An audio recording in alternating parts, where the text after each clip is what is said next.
A short time ago, the U.S. military carried out massive precision strikes on the 3 key nuclear facilities in the Iranian regime: Fordow, Natanz, and Esfahan.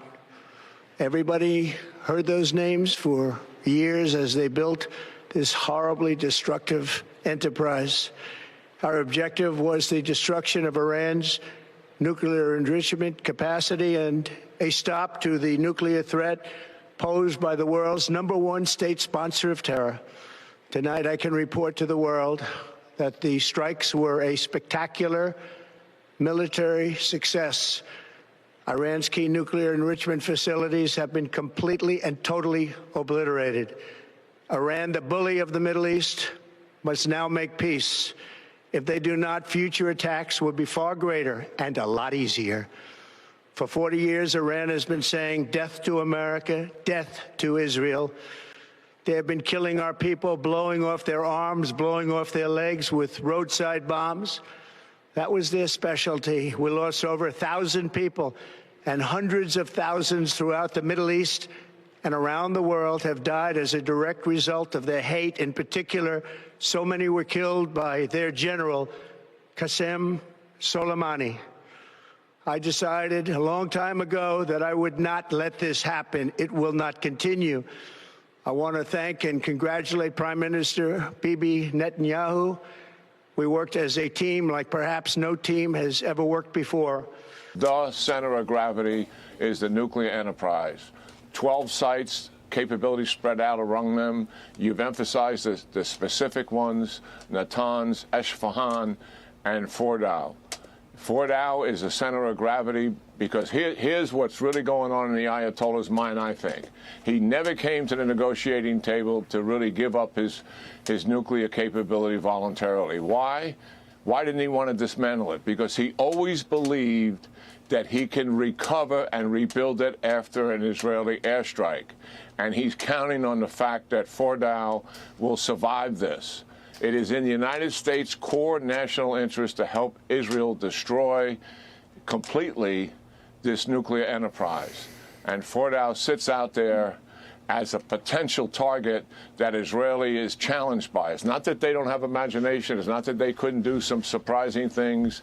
None of that certainly would be off the table. Okay. But the guarantee is for the United States to use its penetration bombing to take that site out. And I believe once that's done, we start to see the end of this thing.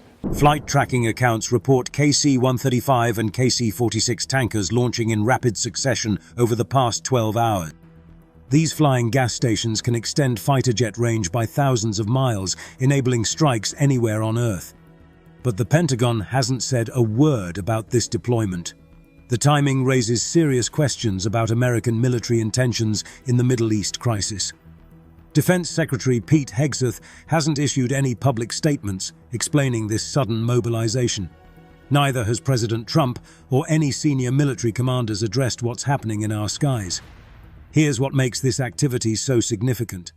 The Israeli airstrike that destroyed Iran's tanker required extreme long-range capabilities.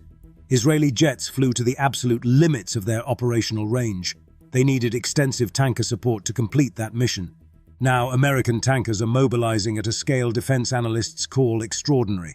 Military Watch magazine reports these aircraft are heading across the Atlantic Ocean.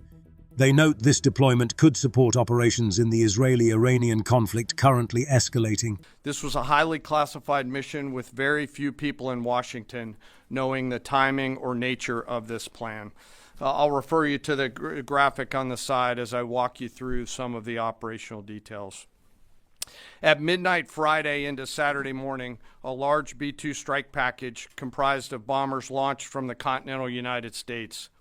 As part of the plan to maintain tactical surprise, part of the package proceeded to the west and into the Pacific as a decoy, a deception effort known only to an extremely small number of planners and key leaders here in Washington and in Tampa. The main strike package, comprised of 7 B-2 Spirit bombers, each with 2 crew members, proceeded quietly to the east with minimal communications. Throughout the 18-hour flight into the target area, the aircraft completed multiple in-flight refuelings.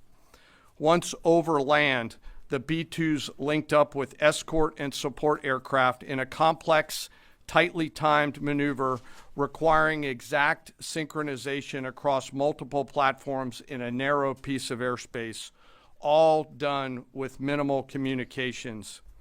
This type of integration is exactly what our joint force does better than anyone else in the world.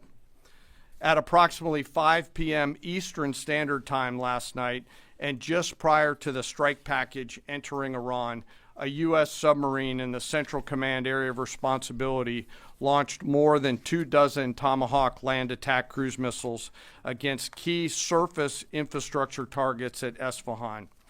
As the Operation Midnight Hammer strike package entered Iranian airspace, the U.S. employed several deception tactics, including decoys, as the 4th and 5th generation aircraft pushed out in front of the strike package at high altitude and high speed, sweeping in front of the package for enemy fighters and surface-to-air missile threats. The strike package was supported by U.S. Strategic Command, U.S. Transportation Command, U.S. Cyber Command, U.S. Space Command, U.S. Space Force, and U.S. European Command. As the strike package approached Fordo and Natanz, the U.S. protection package employed high-speed suppression weapons to ensure safe passage of the strike package, with fighter assets employing preemptive suppressing fires against any potential Iranian surface-to-air threats. We are currently unaware of any shots fired at the U.S. strike package on the way in. At approximately 6:40 p.m. Eastern Standard Time, 2:10 a.m. Iran time, the lead B-2 dropped 2 GBU-57 massive ordnance penetrator weapons on the first of several aim points at Fordo. As the president stated last night, the remaining bombers then hit their targets as well, with a total of 14 MOPs dropped against 2 nuclear target areas.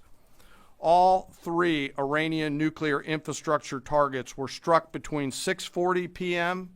and 7:05 p.m. Eastern Time. Again, that's about 2:10 in the morning local time in Iran, with the Tomahawk missiles being the last to strike at Esfahan to ensure we retain the element of surprise throughout the operation. Following weapons release, the Midnight Hammer strike package exited Iranian airspace and the package began its return home. We are unaware of any shots fired at the package on the way out.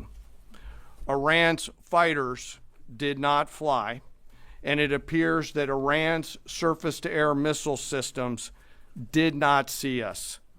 Throughout the mission, we retained the element of surprise. In total, U.S. forces employed approximately 75 precision-guided weapons during this operation. This included, as the president stated last night, 14 30,000-pound GBU-57 massive ordnance penetrators, marking the first ever operational use of this weapon. I know that battle damage is of great interest. Final battle damage will take some time, but initial battle damage assessments indicate that all 3 sites sustained extremely severe damage and destruction.